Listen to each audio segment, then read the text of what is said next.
Hello guys, and welcome back to Wheel Nerds. Today, we are back down in Arizona, and we found a beautiful Chuckwalla.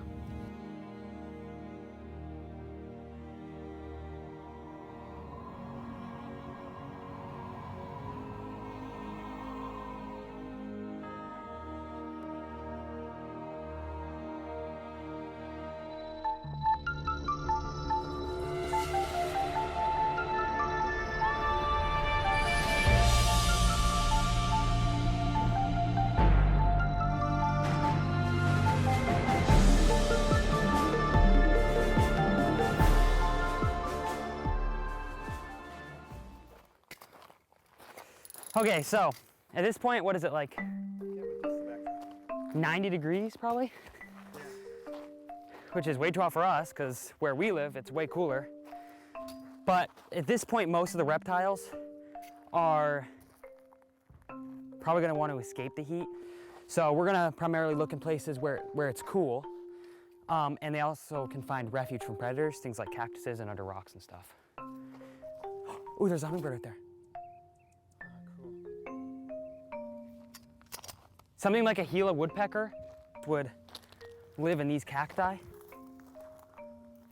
Yeah, even some mostly terrestrial snakes would climb up into this. Something like a coach whip. Do you know what that is? Is that a cat? That's a cat. Is it a bobcat? I have no idea. That's freaking sick, dude. That is sick. Huh.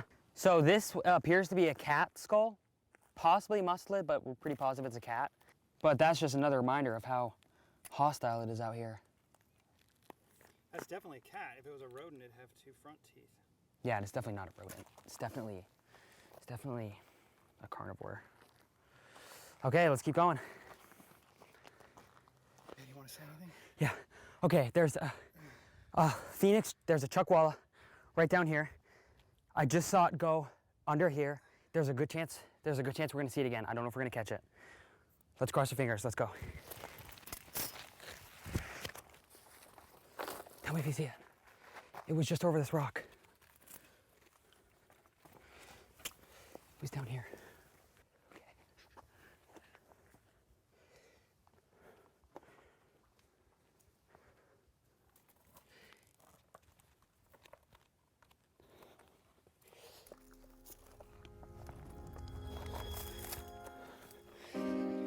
Yeah, it's right here.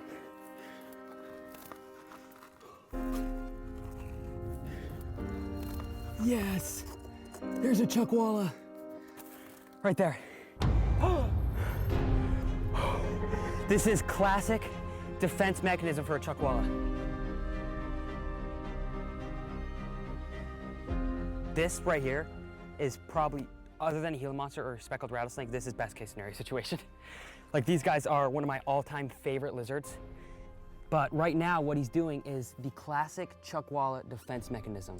He's gone into this crevice and he's made himself as big and fat as possible, basically wedging himself in there. So we can't get him out. Okay, so we came here earlier today and we found two Chuckwallas, but they wedged themselves in rocks and we couldn't get them anymore.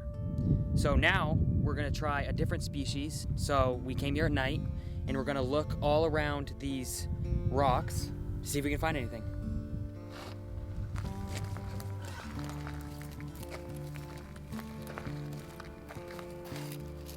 This plant is so cool. Are you recording right now? Mm-hmm. Okay, so right here, I could be wrong about this, but I believe this is what's called a wash.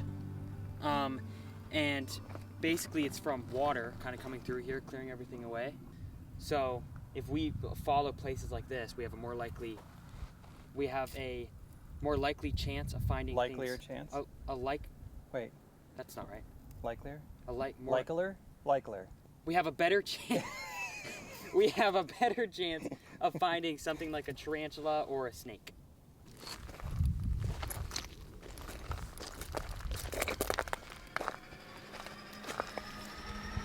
Do you see that? Yes. Oh, that's freaky, dude. Do you see it in there? Yeah. This is a whip scorpion, and unlike scorpions, these guys are not dangerous to people. well, I guess most scorpions aren't dangerous to people. And whip scorpions are really cool because they're not actually scorpions. However, they are arachnids. When a moth comes close, they jump out and grab them with those front pedipalps. Pedipalps are modified legs as well. You can see these guys technically have 8 legs, and then they have those pedipalps. They take very calculated movements. They're not just kind of wandering around. They know exactly what's in front of them all the time. And that is what allows them to be such good ambush predators. See, you can see those front feelers? You can see on the end of their little legs, they have little hooks on them that they use as grappling hooks. And that's how he's able to stand upside down like this. He's comfortable to the point right now that he's hunting on my hand. So it's really cool that we get to see what that looks like.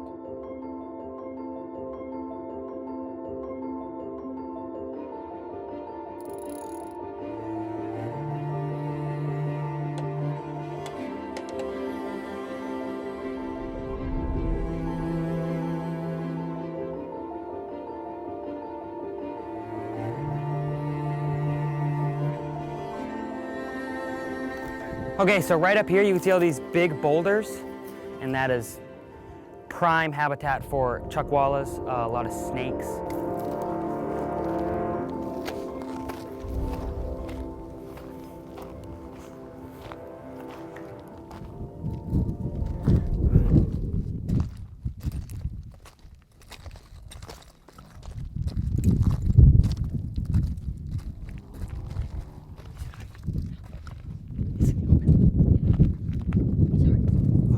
This is Cole, my brother, and he's found our 3rd chuckwalla.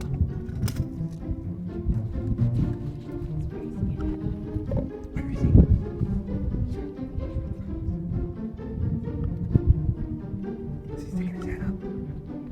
Just zoom in.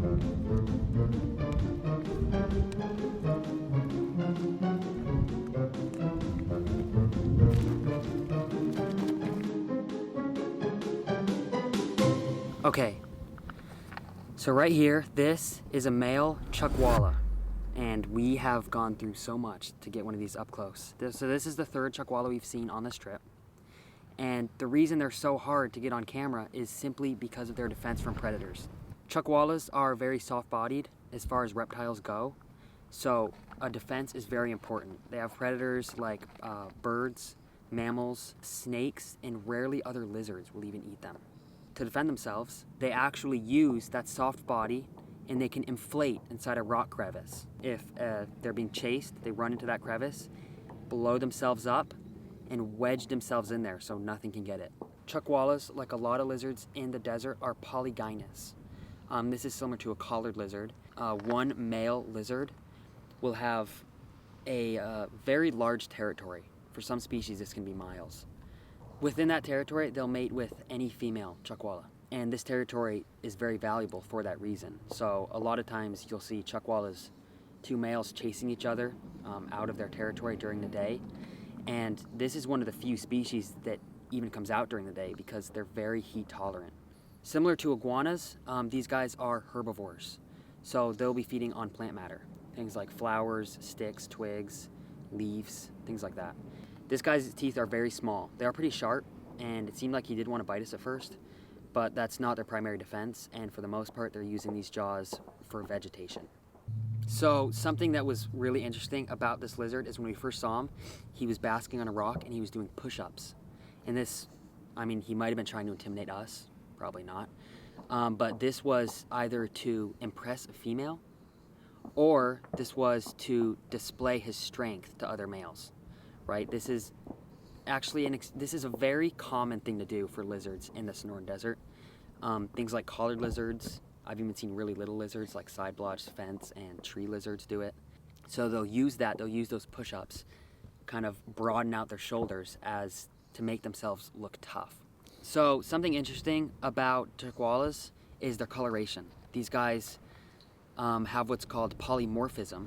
They vary a lot on their coloration depending on their range. Here in Phoenix, the chuckwallas have this orangish tail. It's very beautiful, but this is a Phoenix chuckwalla. You don't see these guys like down in Tucson. You'd think that they would stick out with this tail, but we were getting some shots. No, the desert's pretty warm. Yeah, we were getting some shots, and a lot of the rocks here are red. You can see their coloration. These guys are by no means easy to spot. And even when we knew exactly where it was, I still lost it a couple times staring directly at it. Like it was that camouflaged. The orange coloration also serves to impress females. Females in this region prefer a male with a nice orange tail. There is a theory that says chuckwallas in this region get that orange coloration from keratins that they eat. That substance is very important for this chuckwalla to be healthy. So if you connect the dots, the females prefer the more orange tails. In turn, they prefer the healthier males. And that way their offspring is as healthy as possible. Something very fascinating about how these lizards consume so much vegetation is called hindgut fermentation. But basically, these lizards use their tongues to kind of sense around the environment, right? They'll be seen licking the floor as they walk around to kind of see where other lizards have been. And they'll also eat the fecal pellets of other lizards, right? So in this poop that they ingest are tiny little symbiotic bacteria. That bacteria stays inside them, and this is a form of symbiosis in that as the lizard eats, that bacteria helps to absorb calories from the plants. These guys have a single-chambered stomach, unlike a lot of herbivores, such as cows with a four-chambered stomach. Because of the simplicity of their stomach, they rely on this bacteria to help them get the cellulose from the plant matter, right? Cellulose is on the plant's cell walls. That itself is a great source of fiber. Without this bacteria, they wouldn't get the fiber they need, and they would in turn die off due to not being able to digest their food properly. So a lot of lizards with that single-chambered stomach eat a lot of poop, and that's very important to them. Thank you guys so much for watching. Please comment, like, and subscribe, and hopefully we'll see you on the next Wilderness episode.